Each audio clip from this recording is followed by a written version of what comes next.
はい、皆さん、こんにちは。綾野ズラーニングハブの綾野です。最近、私の夫が日本に帰っていました。出張です。出張なので仕事ですが、とても羨ましいです。私は夏休みに日本に帰省する予定です。帰省するというのは地元に帰るという意味です。日本に帰ったらたくさんやりたいことがあります。あと4ヶ月。すごく待ち遠しいです。話は戻って、夫が日本に帰省したとき、実家にも帰ったそうなんです。実家というのは両親、お父さん、お母さんが住んでいる家のことです。その時、夫がこういうふうに感じたそうです。お父さんが丸くなった。こういうふうに言っていました。お父さんが丸くなって、あれこれと注意しなくなったそうなんです。さあ、お父さんが丸くなったというのはどういう意味でしょうか？皆さんわかりますか？丸くなると聞いて、丸い形を想像した人も多いと思います。それと、この丸の形のように体を丸めて小さくなるというふうに思った方もいるかもしれませんね。丸くなるというのはその意味もあります。でも実は丸くなる、丸くなったにはあと2つ意味があります。1つ目は性格が穏やかになるという意味です。2つ目は太る、太ったという意味です。先ほどのお話の中でお父さんがあまり注意をしなくなったと言いましたね。ですので、さっきのお父さんが丸くなったというのは、お父さんの性格が穏やかになったという意味でした。なぜ性格が穏やかになる、優しくなることを丸くなる、丸くなったと言うんでしょうか？これは丸い形に関係しています。丸の形を想像してみてください。丸って角がないですよね。角がなくてツルツルしています。滑らかです。そして四角形と三角形を想像してみてください。四角形や三角形は角がありますよね。なので触ると尖っていて痛いです。これを正確に例えているんです。ちなみに角が取れる、角がなくなるという言い方もあります。これも性格が優しくなるという意味です。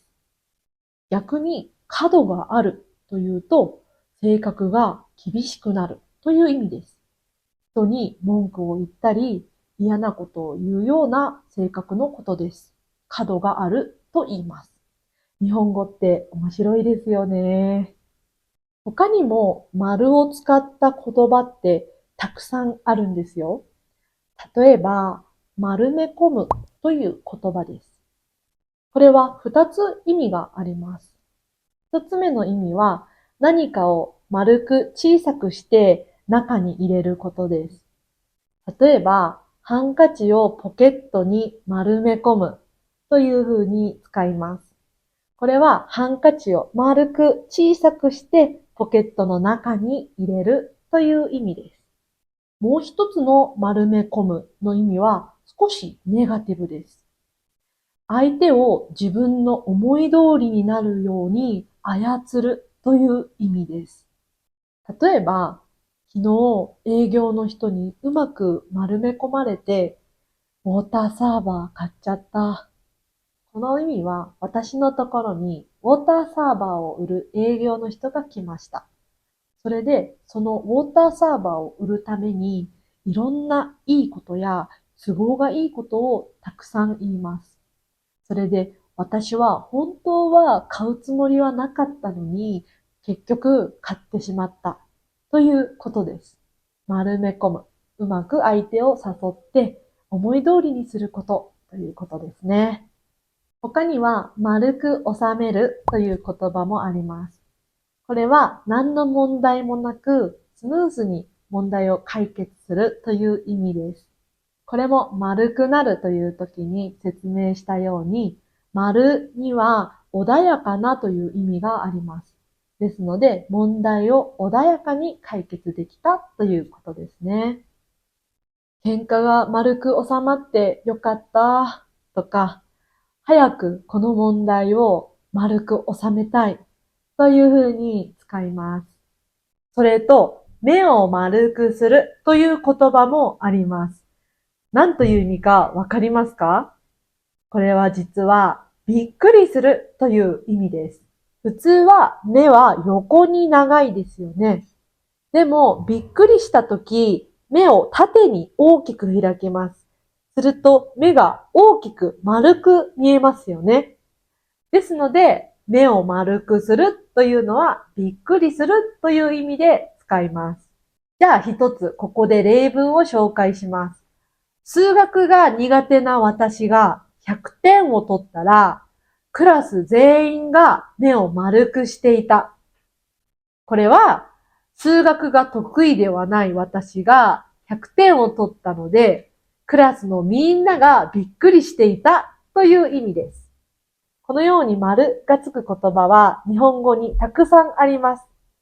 丸が持つ意味もポジティブなものが多いので、きっと日本人は丸が好きなんだと思います。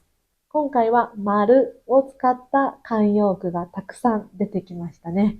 皆さんいくつ知っていましたか？ちなみに、年を取るにつれて丸くなると言われています。これは年を取るにつれていろんな経験をするからですね。その経験はいいことばかりではありません。嫌な経験もたくさんあります。例えば、仕事で失敗したとか、誰かと大喧嘩をしてしまったとか、そういう悪い経験もありますね。いい経験も悪い経験も通して人の気持ちがもっとわかるようになります。それで性格が丸くなると言われています。私も年をとっても丸い人でいたいなと思います。でも最近は運動不足です。あまり運動をしていません。なので最近いろんな人に綾野丸くなったねと言われます。これは最初の方で言った丸くなるのもう一つの方の意味です。太ったということです。ですので、性格は丸くなりたいんですが、体型はもっとスリムになれるように運動を頑張りたいと思います。それでは最後まで聞いてくださってありがとうございました。またねー。